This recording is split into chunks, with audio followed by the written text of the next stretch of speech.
When Sam moved into his new home, he thought he'd finally found a place to settle down and grow his rare plants in peace. He was a botanist by trade, and after years of traveling to study rare flora in the field, he just wanted a porch, a garden, and some quiet. But he was wrong.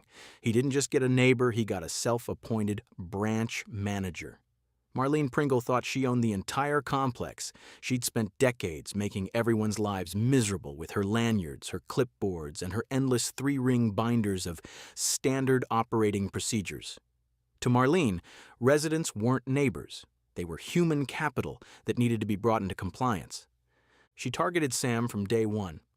She weaponized the HOA to seize his botanical collection and used a 50-year-old technicality to kill his plans for a shaded porch. Marlene thought she could manage Sam out of the neighborhood, but Sam was a botanist. He understood how roots work, and he knew exactly where her foundation was weak. He decided to use her own bureaucratic tactics to destroy her. He was going to make her pay. The Marlene era of Sam's life began exactly 6 minutes after the moving truck cut its engine. Before the ramp was even down, there she was, standing at the edge of his driveway with a heavy white binder and a stopwatch. Her first words to Sam weren't a welcome, but a warning. "You've been idling for 42 seconds over the residential limit." She handed him the Resident Handbook, a 200-page manifesto of petty tyranny. It dictated everything: the exact hex code of blue allowed for porch cushions, the designated hours for trash bins, and a guest visitation log that required 48-hour notice for anyone staying past 10 p.m. Sam initially tried the polite route. He signed her onboarding receipt and tried to go about his work. But Marlene didn't want compliance. She wanted submission. Sam tried to play by her rules. He even kept his rare orchid samples inside so they wouldn't offend the aesthetic integrity of the curb. But the turning point came when he started a native species restoration project. As a botanist, he knew the local ecosystem was dying, so he stopped mowing a small 10-foot patch of his yard and planted certified native milkweed and goldenrod. Marlene was on his porch before the first sprout hit 2 inches. She pulled out a ruler and cited Section 4.2, noxious weeds.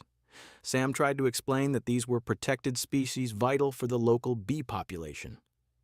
She didn't care, famously telling him that bees are unscheduled visitors and a liability to the insurance pool.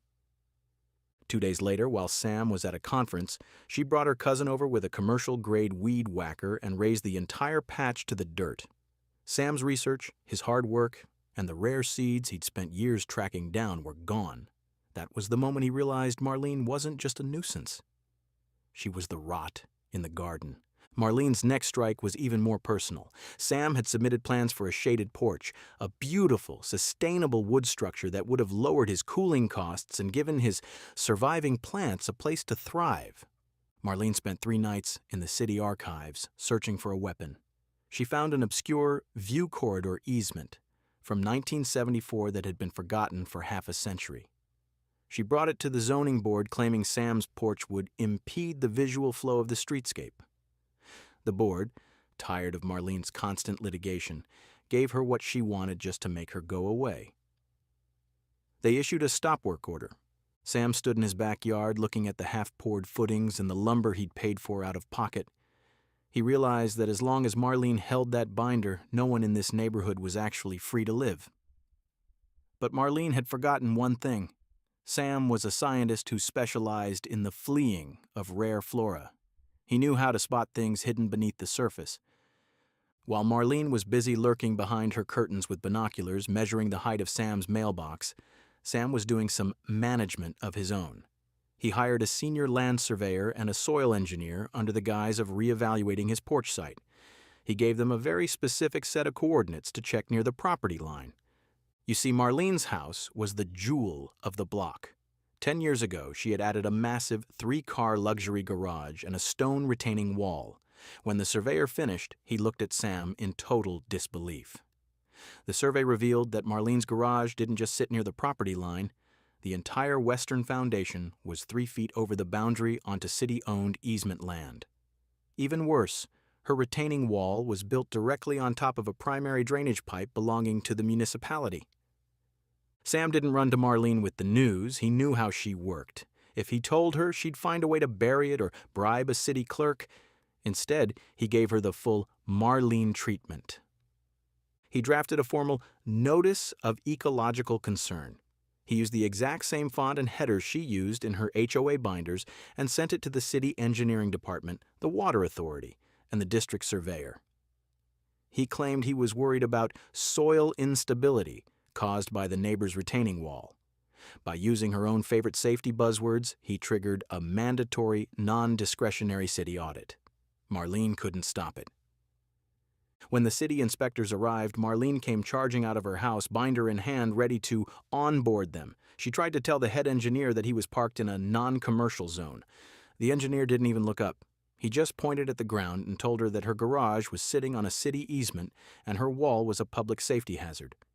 Marlene's face went from pale to a deep purple. She tried to blame Sam, going on a rampage for the next 3 weeks. She posted daily to the neighborhood Facebook group, calling Sam a fraudulent scientist and hinting that he had falsified city documents. She warned neighbors to keep their children away from his dangerous experiments. This was exactly what Sam was waiting for. In the world of law, this is called defamation per se. By attacking Sam's professional reputation, Marlene had stepped out from behind her binder and into a courtroom. Sam filed a lawsuit for libel and slander. During the discovery phase, Marlene was legally required to hand over all her communication.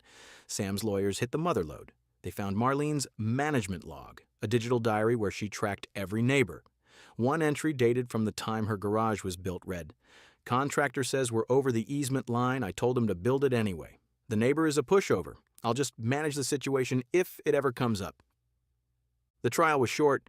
When that log was read aloud to the jury, the manager of the year facade crumbled.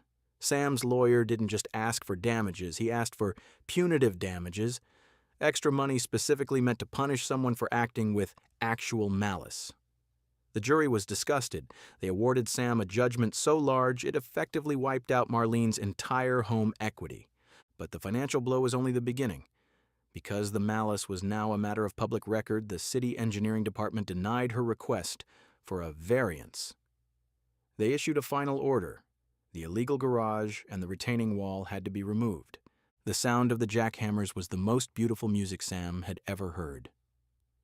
Marlene had to pay for the demolition herself, watching as the jewel of her property was reduced to concrete and rebar. With no garage, a half-destroyed house, and a massive legal judgment hanging over her, her market valuation plummeted. The bank moved in shortly after. The last time Sam saw Marlene, she was packing boxes into a beat-up sedan. He stood on his completed shaded porch, the one the city approved the moment Marlene's influence vanished. She looked at him with that same petty rage, but Sam didn't say a word. He just picked up his watering can and tended to his native milkweed. Marlene ended up in a tiny studio apartment on the other side of town. The building is managed by a massive corporate firm that doesn't answer her calls. They have their own binders. They have their own rules. And Marlene is finally learning what it's like to be managed. Today, Sam's porch is the centerpiece of the street. It's cool, it's quiet, and the bees are finally back. Because in this neighborhood, there's only one rule that matters now. Mind your own roots. Like and subscribe to see if he survives tomorrow.